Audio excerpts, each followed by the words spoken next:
you're a student, I should find a good teacher, find somebody that really understands. So the first one I like to do is just ease the back, and it just really stretches out the low back, especially C3, C4, things like that. Things that I have a problem with.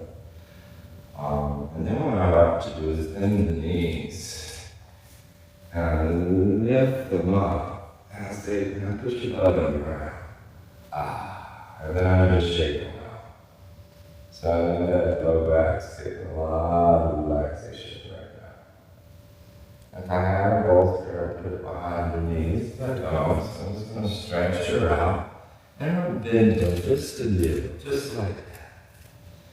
And then my favorite is don't move, Patricia. This was just, adjust the shoulders. And you can't see, but one shoulder's here and one shoulder's here right now. So it's a very big difference.